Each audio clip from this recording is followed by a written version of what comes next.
it got more and more bizarre as more information came out, particularly with the relationship that she was having with the other officer who was married, and that was distracting her. That had upset her, and she couldn't think straight in the whole 9 yards. So we were sort of getting an opportunity to humanize her, as opposed to what some of the facts were showing, that you went into someone else's apartment, not your own, not on the same floor. Here's a guy sitting in his apartment watching TV and eating ice cream and ends up dead. And so I don't care what other things you were doing or were on your mind. You can't justify that. You can't justify going into someone else's home and killing them. You just can't do. I don't care how much training and retraining and all that kind of stuff you had. That was just bizarre, to put it mildly. Yeah, you chose a mild word. That was. Yeah, well, it's straight no chaser, my brother. Please speak. Yes. I mean, it's it's hard. The more we explain these things, and the more ridiculous they become, the shorter my fuse gets. I mean, it's. I'm like, come on now, I mean, as you said, the more they explain things, and the fact that they go to the lengths that they go to try to humanize these, the officer in that particular case, and like they're trying to create some kind of, way to have some sympathy for. And then they immediately, when something like that happens, they end up trying to vilify the victim. In so many cases, trying to find some way to dirty them up, as if that justifies it. It's just it's sad on a whole lot of different levels, and it's exhausting on equally as many levels. However, it's a fight that you got to continue fighting. And I'm not saying in any means, I'm not saying that all police officers are bad. Of course, I hope people know that. And I'm not saying that every time, that every minority person that they catch or check or whatever, or everybody that they arrest, no matter what color, is always in the right. I mean, yeah, we've got people who do, crazy things, and by and large, I'd like to believe that most of the folks, most of our law enforcement officers are doing the right thing, and I believe that. But it's just these things that keep rising to the top. We talk about them. We used to be somewhat isolated incidents, but now they're happening more frequently. So then I'm starting to wonder, like, well, wait a minute, are most of the people okay, or have they just been lucky enough not to be put in a position like this to have to have done that? What's going on? So I don't know. Chief, you went into law enforcement, I'm sure, because you had a desire to help folks. You had a desire to, as I said, you grew up in a time. Mm-hmm. When I did with police officers, got out of the cars and got into the communities, and met people and lived where the people they were police lived. Shopped Sure. in the grocery store, would run into them in other places. Now you got people that True. live in whole other states. Yeah. that come in and bang heads in other states, and then go on back to another state, and like, I don't have to see them people no more. And don't think about it, but it's hard to talk bad about someone, kind of to Phil's point. It's hard to have, think bad about someone that if you have a relationship with them. It's hard, to think you're going to give them the benefit of the doubt in some cases, because you can humanize them. It's the more you dehumanize someone, the easier it is to mistreat them. The less you know about your neighbor, the easier it is to assume that they're doing something untoward in some way. I don't know. I'm a little.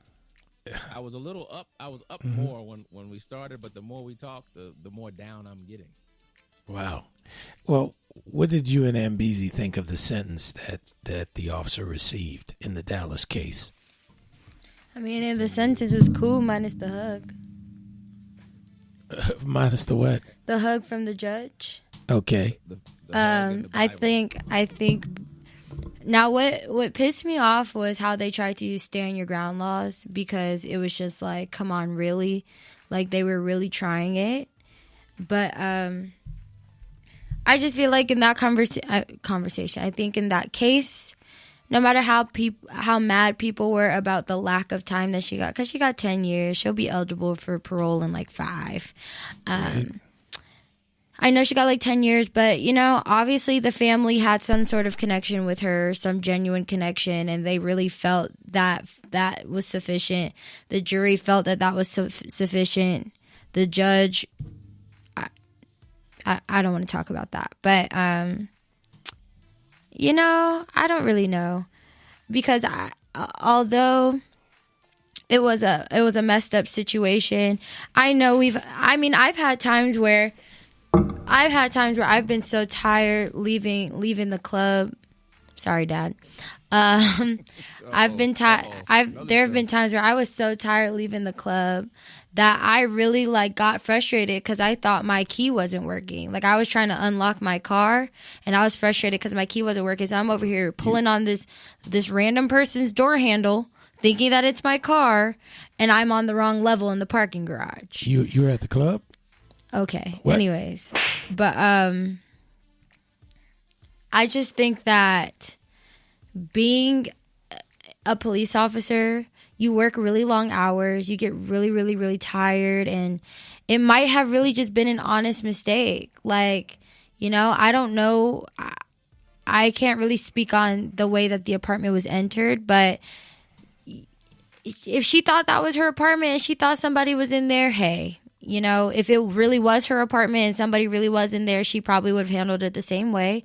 Because if you walk into your apartment and you're armed and you think somebody has broken in, then that's what you do.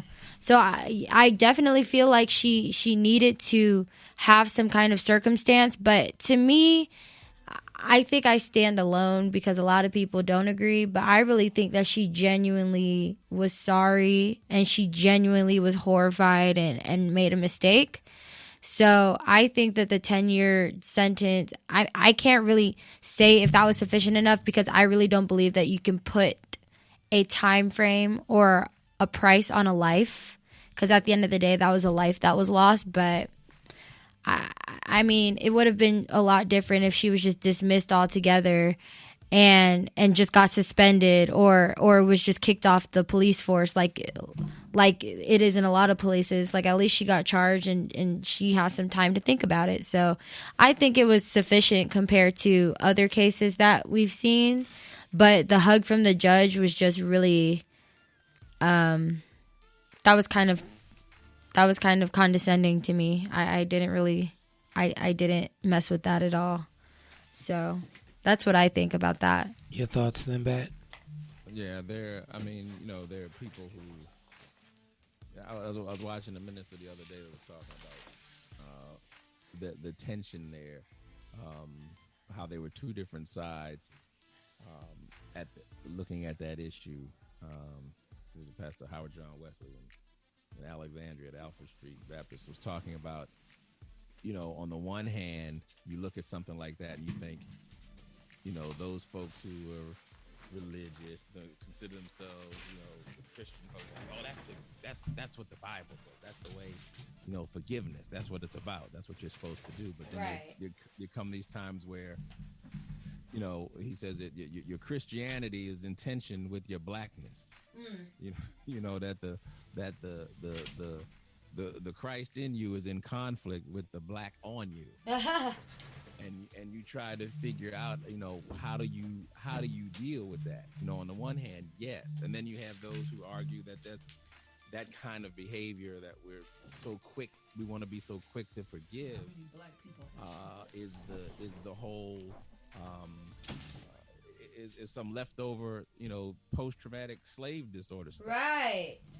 Where we just, we sorry, they mean to be all right. We always got to be the first ones to forgive and things like that. I don't know. I mean, and right. see,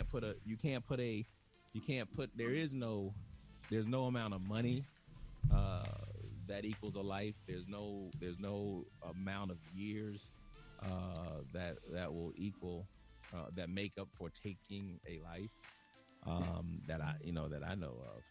I don't know how you can put those types of parameters on one's life, but I believe that she felt bad about it too. I don't disagree with you there, Amber. I think she was horrified by what had happened, but it still happened. Now, I don't know how tired she is. Where did she live, on the floor below him or the floor above him? She was on the floor below him. That's where she lived? Yes. So she walked her tired ass up an extra flight of steps to another house and shot somebody. Now, how tired are you? I mean, I don't know. I mean, those are the kind of questions that come to mind too. Yeah. I don't think she sought out to shoot the guy, but it's like, wait a minute. You're like, oh, whoa, wait a minute, something's not right here. It wasn't like the dude was charging her when she came through the door. As you said, he was sitting there and eating ice cream. Well, I wonder, like, what's she doing in my house? Well, I have a question for Ann Beasy that just popped in. And the question is this because she was a female? Would you feel the same way if roles were reversed? Suppose a black officer shot a white woman because he thought she was in his house. What are your thoughts on that, Ann Beasy? I would think the same thing. I would think the same thing. It has nothing to do with her being a female or nothing. If a person walked into their house and they thought that there was somebody there and they shot, like if it was a black man and he walked into the wrong apartment, I'd feel the same exact way. What really bothers me is not necessarily, I'm going to say necessarily, because I'm not saying that it does not bother me. What bothers me is not necessarily the sentence.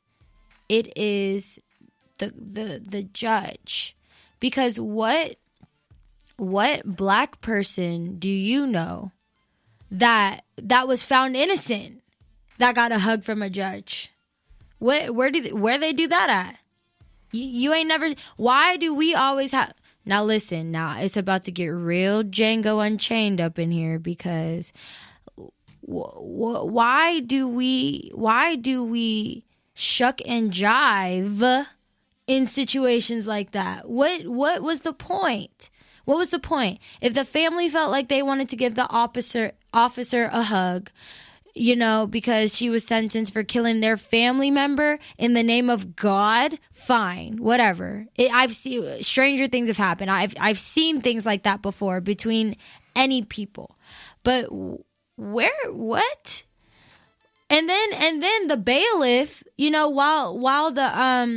while Officer Geiger was sitting there preparing for the trial to start, the bailiff is over there petting her head and stroking her hair to calm her down. Like, really, y'all? Seriously, where'd they do that at? What criminal have you ever seen get that kind of treatment? Well, I have seen a judge hug a defendant before. After they were found guilty and sentenced for murder? After they were cleared and found that they were not involved in it. A black person? Yes. Okay, but what black person that was found guilty of a murder who just got sentenced to 10 years have you seen get hugged in a courtroom? Let me know, because I never seen it. Like a 4-leaf clover. You never see one. You hear about it. Actually, you don't even hear about it. Wrote a song about it, like the head go.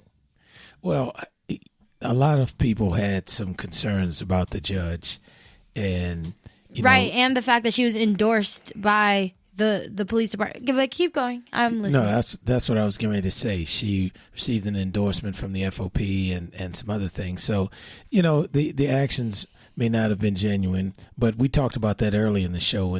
Sometimes when it comes to politics,